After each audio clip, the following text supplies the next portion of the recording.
Halo teman-teman, kalian tahu nggak sih bedanya perusahaan yang sukses sama perusahaan yang tertinggal? Jawabannya tuh simpel banget loh. Jadi perusahaan yang sukses itu adalah perusahaan yang karyawannya tuh terus mau maju. Di era yang berubah begitu cepat, keterampilan hari ini mungkin tidak akan cukup untuk menghadapi tantangan besok. Lalu, bagaimana kita bisa memastikan bahwa kita tetap relevan, produktif, dan siap menghadapi tantangan esok? Nah, di video kali ini kita akan membahas bagaimana pengembangan karyawan bukan sekedar investasi, tetapi juga kunci utama untuk mencapai kesuksesan dalam jangka panjang. Nah, sebelum kita lanjut, kita perkenalan dulu ya.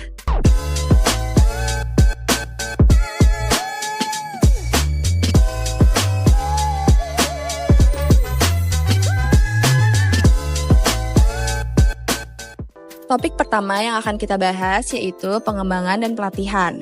Pengembangan karyawan merupakan kombinasi dari pendidikan formal, pengalaman kerja, hubungan, serta penilaian kepribadian dan kemampuan yang bertujuan untuk membantu karyawan mempersiapkan karir di masa depan. Beberapa alasan utama pentingnya pengembangan karyawan antara lain yaitu yang pertama, lingkungan bisnis yang terus berubah dengan cepat, termasuk ekspansi internasional. Lalu, karyawan perlu memiliki keterampilan teknis dan interpersonal yang luas agar dapat beradaptasi. Selanjutnya, pelatihan membantu karyawan mempersiapkan diri untuk pekerjaan atau posisi lain, serta menghadapi perubahan tanggung jawab di tempat kerja. Selanjutnya tentang pengembangan karir, khususnya konsep karir proten, yang berarti karir yang fleksibel dan berkembang sesuai minat, keterampilan, serta perubahan lingkungan. Intinya, karyawan bertanggung jawab atas perkembangan karirnya sendiri dengan terus meningkatkan skill agar tetap relevan di dunia kerja. Agar pengembangan karir efektif, ada 3 hal utama yang harus diperhatikan. Yang pertama, kesesuaian individu, karir harus sesuai dengan minat, keterampilan, dan potensi seseorang. Yang kedua, pengalaman pengembangan. Bisa dilakukan lewat rotasi kerja, tugas beragam, mentorship, atau pelatihan keahlian teknis dan manajerial. Dan yang terakhir, manajemen karir. Harus ada strategi jangka panjang, misalnya pelatihan berkelanjutan, kesempatan promosi, dan pengalaman profesional yang terus berkembang. Salah satu cara untuk mengembangkan karyawan adalah melalui pendidikan formal seperti workshop, kursus singkat, hingga program universitas atau MBA eksekutif. Menariknya, tren ini makin mengarah ke pelatihan berbasis internet seperti kursus online, webinar, dan e-learning. Ini lebih fleksibel dan mudah diakses, jadi karyawan bisa terus belajar tanpa harus meninggalkan pekerjaan mereka. Penilaian atau asesmen, mengumpulkan informasi dan memberikan umpan balik kepada karyawan terkait perilaku, komunikasi, atau keterampilan mereka. Tujuannya itu untuk membantu karyawan memahami kekuatan dan area yang perlu dikembangkan. Yang kedua, sering digunakan untuk menilai potensi kepemimpinan dan manajerial. Perusahaan ingin mengetahui apakah seorang karyawan memiliki kemampuan untuk mengambil peran kepemimpinan di masa depan. Yang ketiga, ada sumber penilaian bisa berasal dari berbagai pihak, termasuk karyawan itu sendiri, rekan kerja, manajer, atau bahkan pelanggan. Metode penilaian yang beragam, yang pertama ada tes psikologi, itu mengukur kepribadian, kecerdasan emosional, dan keterampilan kognitif karyawan. Yang kedua, ada penilaian diri rekan kerja dan manajer, yaitu karyawan menilai diri sendiri serta mendapatkan penilaian dari rekan kerja, atasan untuk mendapatkan perspektif yang lebih luas. Yang ketiga, ada assessment center, yaitu program evaluasi yang melibatkan simulasi kerja, studi kasus, dan latihan kelompok untuk menguji keterampilan manajerial dan interpersonal karyawan. Penilaian atau assessment, yang pertama ada profil psikologi. Salah satu alat penilaian yang sering digunakan oleh MBTI atau Myers-Briggs Type Indicator yang mengukur 4 area sebagai berikut. Yang pertama ada energi, introversion atau extroversion.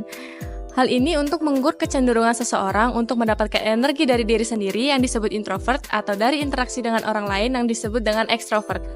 Yang kedua ada pengumpulan informasi disebut dengan sensing atau intuitif. Ini dinilai cara seseorang untuk mengumpulkan informasi, apakah mereka lebih fokus pada data nyata atau lebih pada gambaran besar dan intuisi. Yang ketiga, ada pengambilan keputusan, thinking atau feeling. Menilai apakah seseorang membuat keputusan berdasarkan logika dan analisis yang disebut dengan thinking atau berdasarkan nilai dan emosi yang disebut dengan feeling. Yang keempat, ada gaya hidup. menilai apakah seseorang lebih suka perencanaan yang terstruktur dan keputusan yang pasti, disebut dengan judging, atau lebih fleksibel dan terbuka dengan kemungkinan baru yang disebut dengan perceiving. Selanjutnya yang keempat itu gaya hidup. Gaya hidup ini dibagi menjadi dua, yaitu judging sama perceiving. Kalau judging itu orang yang lebih suka yang rencana yang jelas, terstruktur, dan lebih suka keputusan yang pasti.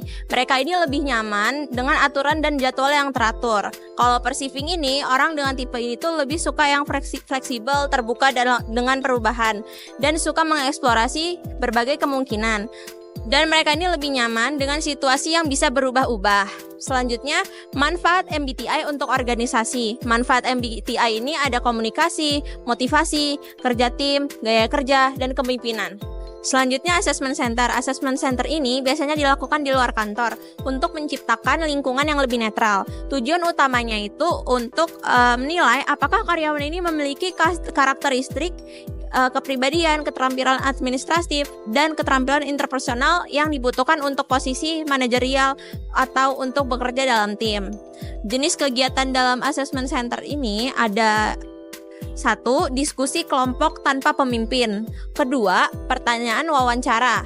3. Latihan in basket. Latihan in basket ini adalah karyawan yang dihadapkan dengan sejumlah tugas atau masalah yang perlu dihadapi dalam waktu yang terbatas, mirip dengan situasi yang mereka hadapi dalam pekerjaan yang sehari-hari. Yang berikutnya ada penilaian kinerja dan umpan balik 360 derajat. Yang pertama ada penilaian kinerja, yaitu adalah proses formal untuk mengukur kinerja karyawan yang dilakukan secara terstruktur. Tujuan utama penilaian kinerja adalah yang pertama, mengidentifikasi penyebab perbedaan kinerja yang ada, seperti apakah masalah tersebut disebabkan oleh kekurangan keterampilan, sumber daya, atau faktor lainnya. Yang kedua, menyusun rencana perbaikan untuk membantu karyawan meningkatkan kinerjanya, misalnya dengan pelatihan atau perubahan dalam tugas kerja. Contohnya seperti seorang manajer di sebuah perusahaan retail mengamati bahwa seorang kasir sering mengalami antrean panjang di loketnya dibandingkan dengan kasir lainnya. Setelah melakukan penilaian kinerja, manajer menemukan bahwa kasir tersebut masih kurang terampil dalam menggunakan sistem kasir elektronik. Untuk memperbaikinya, manajer mengatur pelatihan tambahan agar kasir tersebut bisa bekerja lebih cepat dan efisien. Berikutnya, ada umpan balik 360 derajat, yaitu adalah metode penilaian kinerja yang melibatkan masukan dari berbagai pihak, termasuk atasan, rekan kerja, bawahan, dan pelanggan. Pendekatan ini memberikan pandangan yang lebih luas dan objektif tentang kinerja karyawan. Contohnya, seorang manajer proyek di perusahaan teknologi menerima umpan balik dari berbagai pihak. Atasannya menilai ia mampu menyelesaikan proyek tepat waktu, tetapi kurang inovatif dalam mencari solusi. Rekan kerja merasa ia kurang terbuka terhadap ide baru, sementara bawahannya menganggap instruksinya terkadang kurang jelas. Klien juga memberikan masukan bahwa komunikasi proyek perlu lebih transparan. Dari umpan balik ini, manajer proyek menyadari perlunya meningkatkan keterampilan komunikasi, lebih terbuka terhadap inovasi, dan memberikan arahan yang lebih jelas kepada timnya. Yang berikutnya ada pengalaman kerja. Yang pertama, kombinasi hubungan, tantangan, tuntutan, dan tugas dalam pekerjaan sehari-hari. Yang kedua, sebagian besar pengembangan karyawan terjadi melalui pengalaman langsung di tempat kerja. Yang ketiga, manfaat pengalaman kerja sangat bergantung pada bagaimana karyawan melihat dan memanfaatkannya. Yang keempat, berbagai penugasan pekerjaan seperti rotasi posisi atau proyek khusus bisa memberikan kesempatan untuk pengembangan keterampilan.